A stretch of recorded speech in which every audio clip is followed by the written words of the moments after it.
designated by an emblem, a flag, an anthem, a central bank and unified continental military force. And the goal of the African Central Bank is to create an African single currency. Nou dis een geldstelsel. And they are calling it the Gold Mandela. Now the only way that the European Union or the global elite will control Africa is through money, through the banks.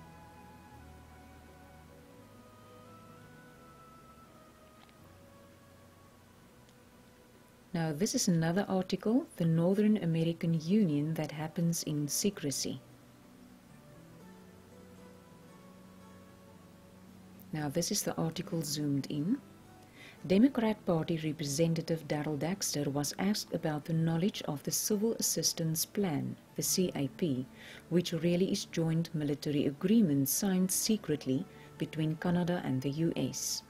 What this ultimately means is that at any given moment, without notice, military personnel from Canada, the US and Mexico can become an occupying force. And then the second last row. This action is in fact a reality and happening behind closed doors.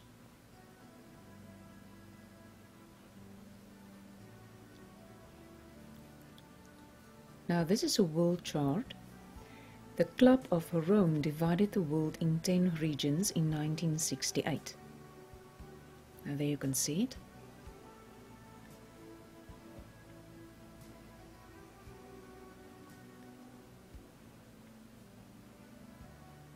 Now we see that the prophecy of Daniel 7 verse 23, it will break the whole earth in pieces, is going in fulfillment.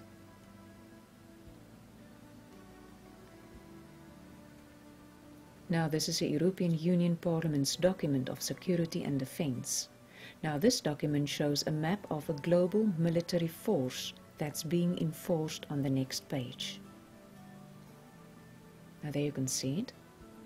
Map of the military installations of the member states of the European Union.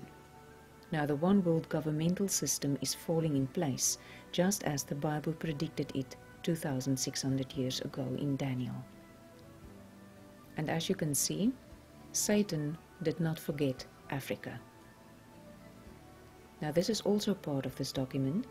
You can read there global posture, global forces, global attack forces, global command control communications and intelligence network, and etc. Now I'm not going to read it. Please feel free and pause the DVD and read it yourself.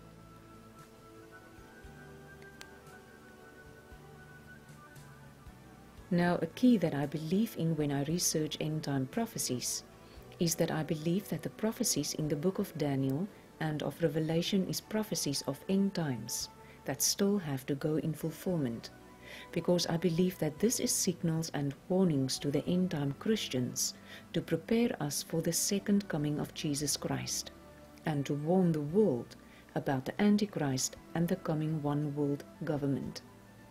Now the next information I found is written by Herb Peters, a newspaper columnist, converted to an end-time prophecy reporter.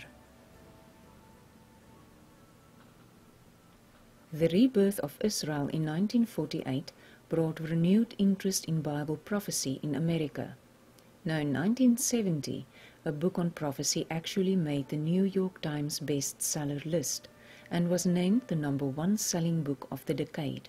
Now it was Hal Lindsey's The Late Great Planet Earth. The Christian world once again got ready for Christ's glorious return to earth, yet, like all those times before, Jesus didn't show up. All through Christian history, we find similar stories of failed prophetic predictions. Now many of them are tragic, and each time the story is repeated, another group of God's people experience great disillusionment and confusion.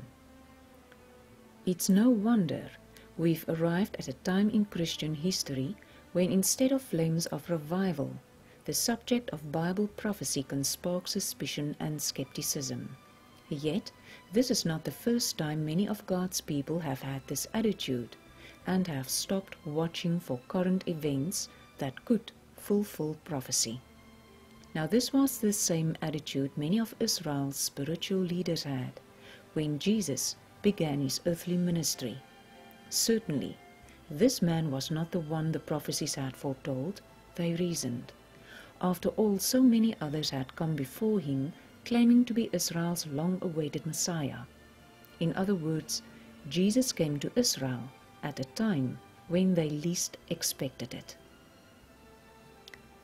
To set the world stage for end-time events, Israel must first return as a nation. Now, of course, this already happened.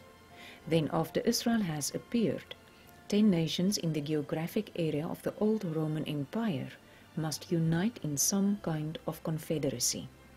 Now, after these nations have united, the Antichrist will come up from among them, in Daniel 7 verse 24, and he will rise to rule over a revived form of the Roman Empire through deceit and false programs of peace. Now, all these political events will take time to happen. And after these events have all happened, then the Antichrist will go and make his 7-year agreement with Israel in Daniel 9 verse 27. Now in time, his kingdom will become global. Now we can see that the prophecy about a global world governmental system is already falling in place. On this very moment in October 2009, there's a lot of flashing signals all over the news, warning and telling us that we are living in the end times of Revelation. Now the rapture can happen at any moment.